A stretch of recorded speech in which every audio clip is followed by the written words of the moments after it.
hair. Adam has very nice hair. I'm not even sure what else to say. You also have about 20 or 25 minutes, and then I'll come up, and the violating the personal space is getting a little old, so I'll ask people just to throw shmoo balls at you as we get closer. But it looks like this will be a little more touchy-feely than the last couple. A little bit less technical, yeah. A little bit less tactical. Oh, I know what I was going to say. I encourage all speakers, the ones speaking tonight and later, to please repeat the questions from the audience. Ted's running around with a microphone, trying to get a microphone into people's hands, but it's kind of hard to sprint all the way across here. So again, I need you as the jury of the audience to, if they don't repeat the question, huck stuff at them and keep them honest on that. So we'll start with you. All right, thanks, Adam. Thank you. Okay. So I'm Adam Shostak, and I'm here to explain why security breaches are good for you. And because I have a good solid 20 minutes, I'd like to start with something that's apparently irrelevant, which is the work that John Snow did in analyzing cholera. This map, you may have seen it if you read things like Tufte, shows the locations of deaths during an 1854 cholera epidemic in London. And what I find interesting about this is it precedes the existence of a public health department. It precedes Pasteur's bacteria theory of, or the germ theory of disease transmission. And John Snow is a physician. He did some very important work in anesthesiology. And Henry Whitehead was a priest, and both of them lived near the outbreak of this epidemic. And they got a whole bunch of data about who was dying, where they were dying, and they were trying to analyze it in the face of this very important, people were dying, no one knew why they were dying, and people were very concerned. They were fleeing London. They didn't know what to do. Snow's investigation led to the removal of a handle of a pump, which helped bring the epidemic to an end. And I'd like to compare that to the way we investigate security, where we have a real lack of public information. We have these walled gardens of data. We have the ISACs, we have the CERTs, we have the FIRSTs, we have the CSI FBI surveys, and all of these are anonymous. All of these are, you get averages, you don't get details, and these are very, very hard to use if you'd actually like to use them to, say, drive a budget, make security decisions. Bruce's question of, well, this one is 100 gigabits or a gigabit per second, this one's 100 megabits, but this one's more secure. We don't have that sort of data. And we don't have that data because we don't like to share the data that we have. Some of us collect data inside organizations. Some of us know what's happening, but we don't talk about it because of liability concerns, because of embarrassment concerns, because we're worried that customers would flee. We're worried that we'd lose our. And I have this quote from Dan Geer, that no CSO on Wall Street has the authority to share firewall logs because no general counsel can see the point. You can't look at the firewall logs and see what commonalities are happening and know where the data is coming from, even inside some of these walled gardens.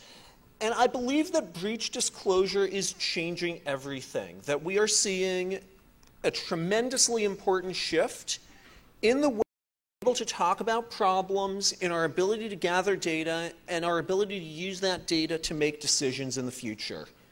And so I'd like to thank ChoicePoint.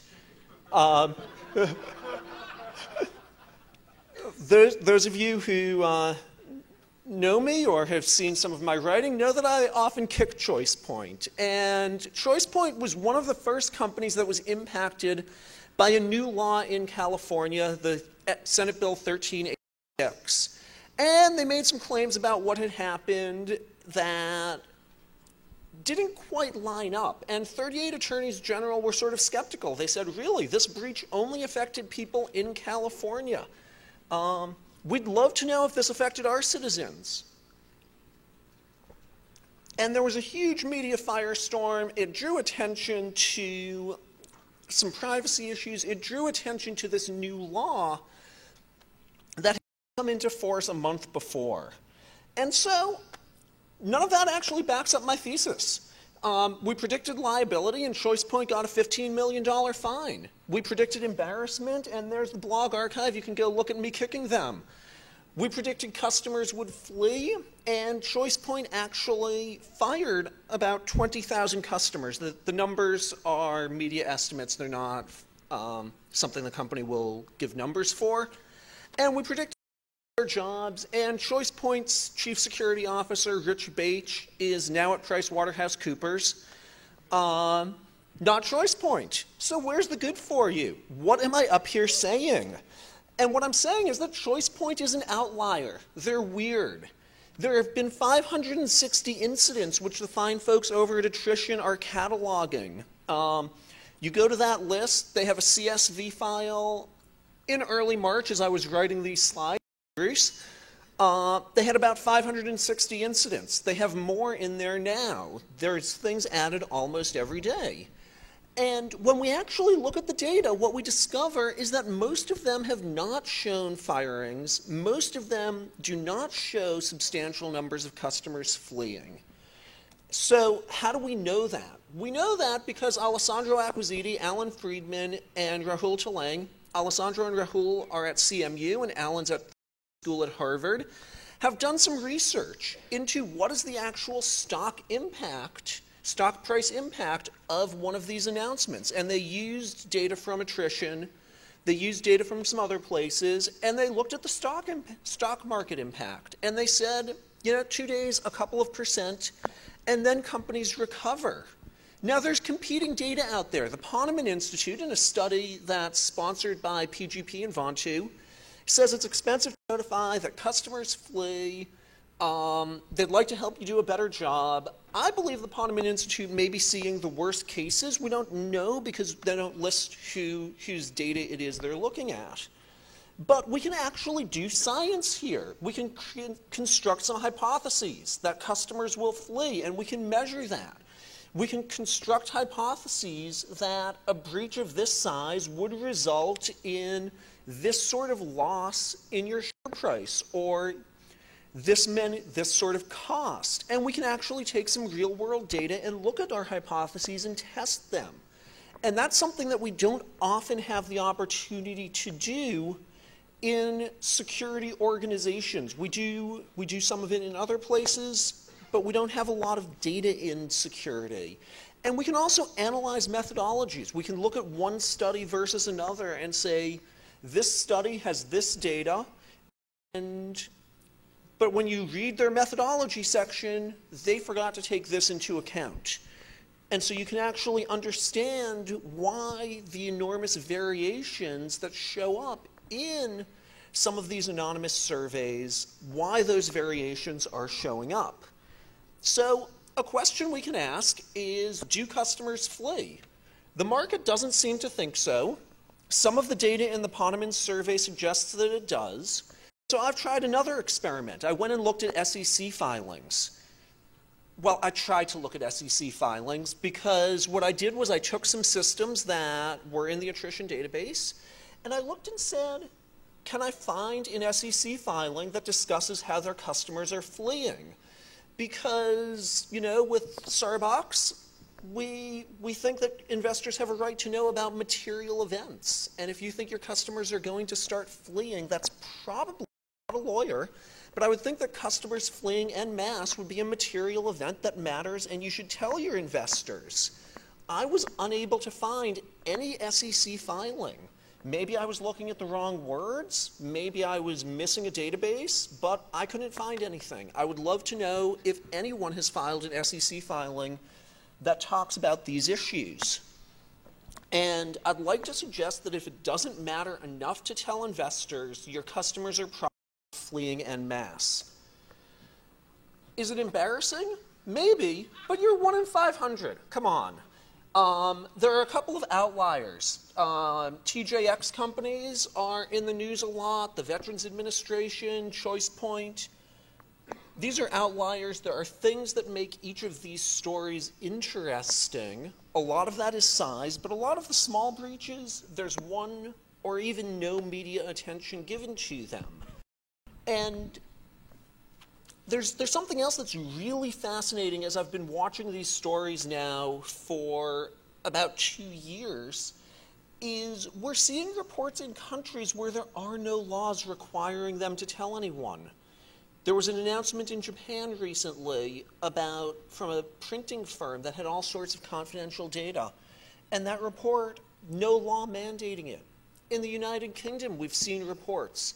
The Privacy Commissioner of the United Kingdom has explicitly stated that there is no breach disclosure requirement in UK law. We've seen reports out of the Bahamas. We've also seen reports from places where the law isn't clear. From various parts of Canada. I'll talk more about the state of the law in Canada in just a second. But when you read these news stories, when you see what reporters write, there's often this outraged tone that people are told faster. There's this belief that people have a right to know when their data goes missing. And not only that, they have a right to know quickly. And this is not something that I expected to see happen. It's just something that I'm seeing in the news media, that the expectation is there that the company shouldn't be embarrassed, that they should own up to it quickly and talk about what's happened. So there's the question, to lose their jobs. I have not seen a lot of reports that cover job loss. I've seen 4 or 5 instances where people have lost their jobs over one of these breaches out of 500 reported. So that's 1%.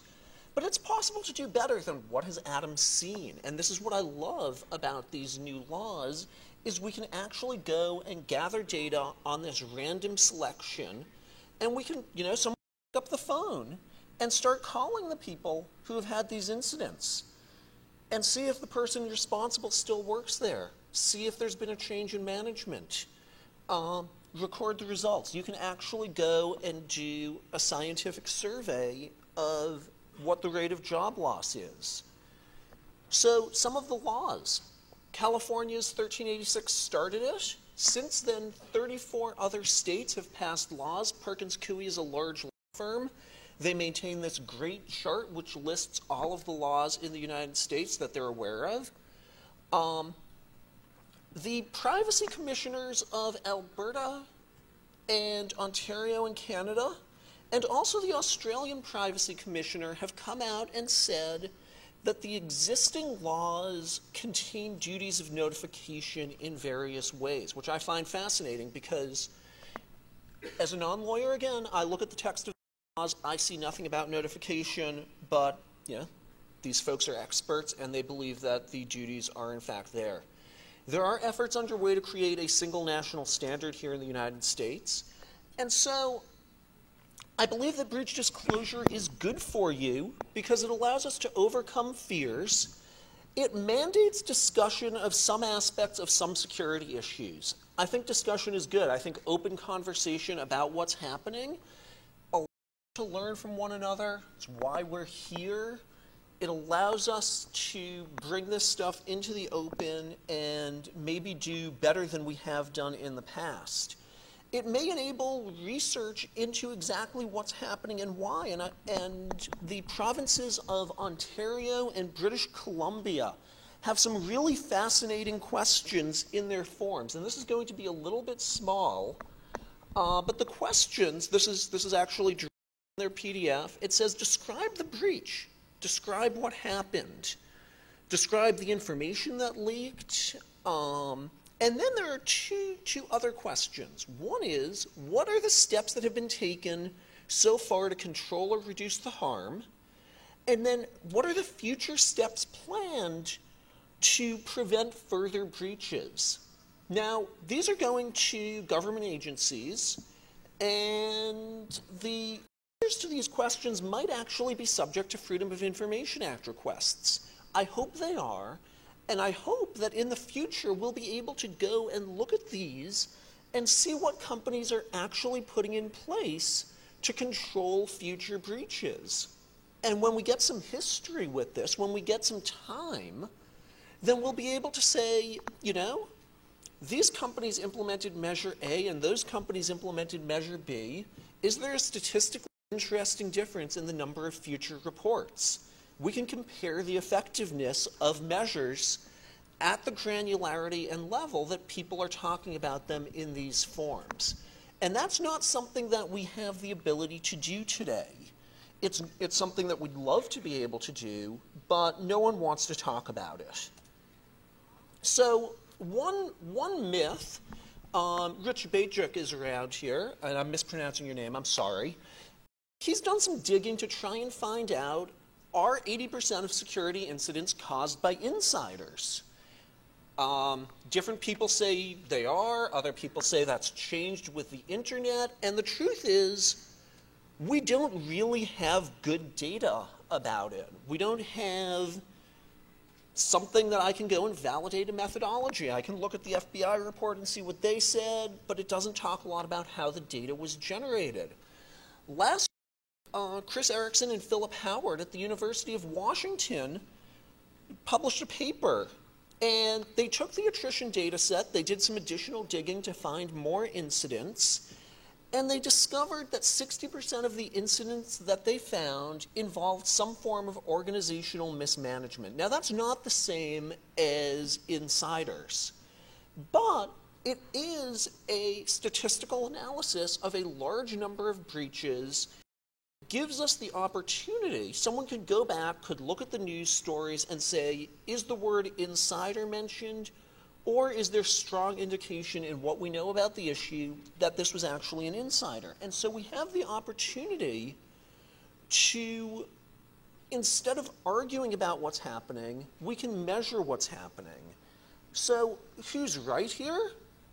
I don't actually care. I do care. I care very deeply about who's right. But for purposes of this, I don't. And the reason that I don't is because I'd like to really draw attention to the fact that we have a source of data, and my caring is completely irrelevant. I can care very deeply, passionately about what fraction of breaches should be caused by insiders, but we can actually go and measure it. We can go and look and see, of the things that are publicized, how many are caused by insiders, how many are caused by hackers, how many are caused by lost laptops, and we can get away from the arguments and the disagreements about, well, I think this number is better. So there's one last bit of data I'd like to share with you, which is the question of how many moose are at ShmooCon. And I've never observed any moose here at ShmooCon. We're right near the National Zoo, and I believe that they have a whole bunch of moose. And so I'm just wondering, have less moose than zero moose. So I'm going to argue that the tagline for the conference here is incorrect, and I have data to back me up. So there you have it. Security breaches are good for you. Questions? Arguments? We do have a Q&A mic now, so the question's going to go to you, but anybody else have a question? I just have a comment about your optimism about knowing what's going on. I think TJX proves that there is no valuable data at TJX right now for us to base our analysis on. They don't know what's going on to this day. They don't know what happened still. So what does that do to our hopes of learning? So what does TJX actually mean? There actually were arrests made in Florida yesterday. So while we don't have great data out of TJX, the fact that we can have a problem and have no idea what's going on, I believe is interesting in and of itself. Do they have any IPSs? Someone could go and look for TJ Maxx in the customer lists of IPS and IDS vendors. Maybe we'd learn something interesting. I have no idea. But we can study it and we can try and learn from it. There's a question. Go ahead with your question. I'll repeat it. We've got a mic. Okay, right up there, please. Well, except for I was going to answer a question. Oh, okay. I'm sorry. Please. I'm sorry. Well, actually, it was a postulate, which is I'm Shava, by the way, from Tor. So hi. Hi. But I listened to you saying things about customers fleeing, not affecting things, and I work PR for Tor, and I have the shameful being marketing VP for .com. And let me tell you what probably is being said inside the organization. They're saying bad customers fleeing is a consolidation of a strong core market. That's, you know. Yes, that's unanswerable. But is. it's probably what's being said, and that's why it's not affecting anything, is because people will hear that and they'll, oh, okay. Thank you for the comment. What I was going to say was that you have to look at who someone like TJX is answering to and what the driving force is behind the investigation that's going on. And right now, that's the payment card industry, which is private. One of the big guys in there is Visa. And they don't have to make that information public unless they're asked to by the government. Well, that's very... So, oh, sorry, go ahead. But as far as who knowing what and how much is known, they're only going to tell as much as they're asked to tell. And the scope of how much has been exposed in TJX it's not public information. It's not going to be for a while, if it ever does come to public information. But there's lots of small breaches all over the world that constantly happen if you look at the PCI industry, and in total could be bigger than whatever you see at TJX, but it's pretty big. So it's a great comment, and I love using the analysis of motivations to figure out what's going on. I will note that TJX is answering to two sets of masters. One of them is its shareholders, and the other is the PCI industry. And when you say no one's asking them, well, we've got 34 state laws, plus they have substantial operations in Canada, and there the government is asking questions, and they are saying you have to tell people about this. If you think back 3 years, there may have been similar incidents that we simply don't know about because there was no duty of notification.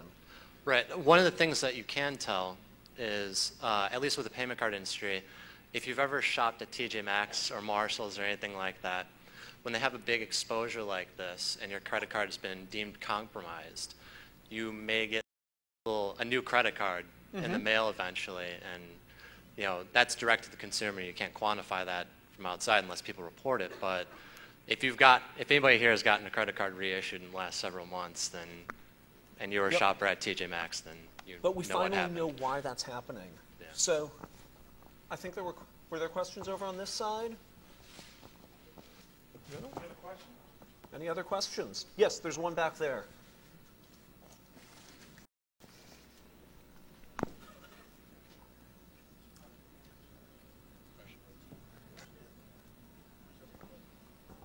Is there ever been a documented case where a stolen laptop, the data on it has actually turned up in public? Is there a case where the data on a stolen laptop has turned up in public?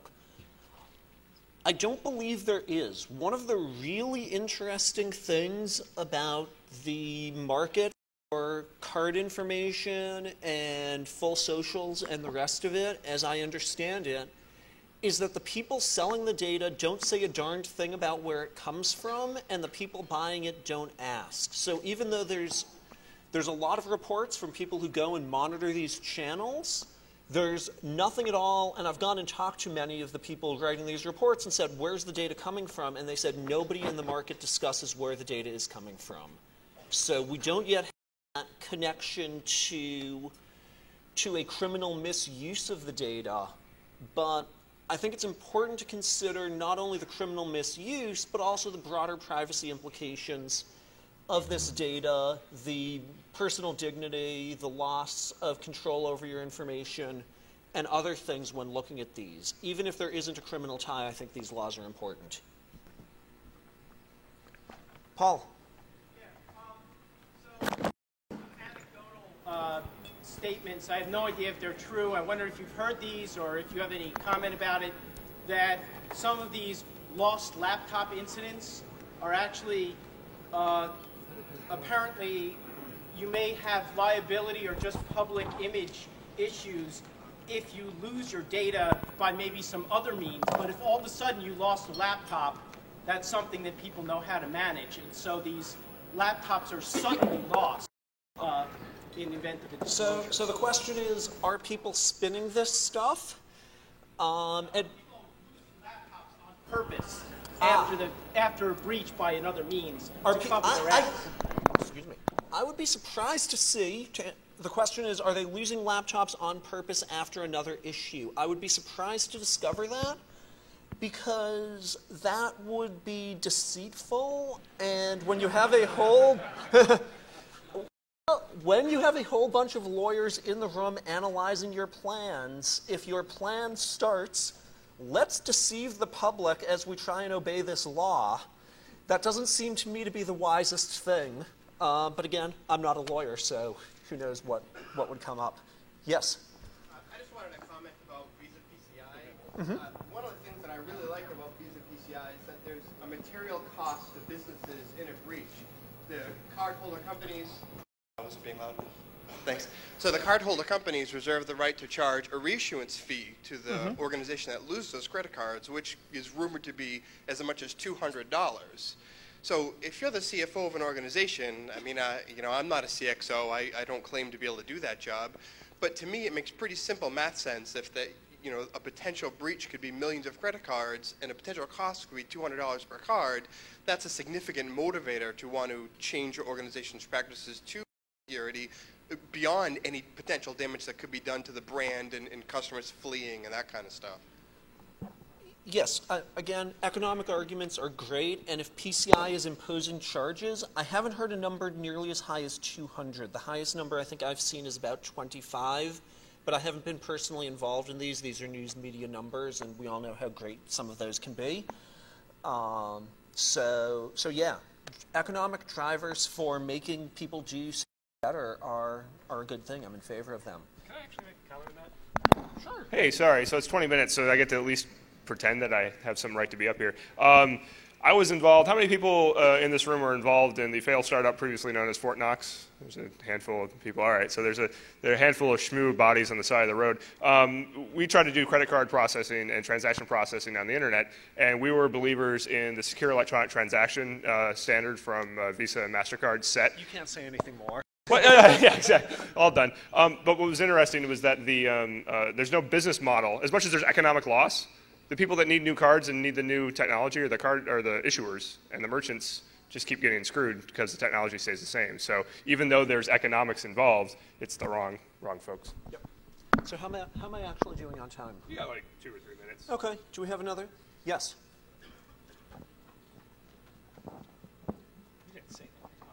I know of several breaches unreported, and the bank or the company has just covered it up and never reported it. And this, has to do with customers in California where they are required by law to disclose it. Is there any sort of data on companies that did suffer breaches but did not report, and this was later found out? Is there data on companies that have suffered breaches and not told anyone? That's a really hard thing to actually gather data on because it's invisible. And I would love to have data, and actually Ed Moyle, who blogs at Security Curve, has done some really interesting back-of-the-envelope numbers and said, gosh, if you look at how many laptops go missing every year, and that's a well-known number that you can get from all sorts of analysts and laptop companies, and how much data is on these laptops versus how much is being reported and how much encryption software is out there, the numbers don't really seem to line up. But I hate saying that after I've given you a talk on we should get numbers. So it's a good question. It's a hard question. I wish we had a way to answer it effectively and reliably. Yeah, well, I think it's time for a round of applause. Any closing comments you want to make? Yeah. Okay. Thanks, man. I appreciate it. All right. So next on the chopping block, it's going to be Johnny. There's Johnny. All right. So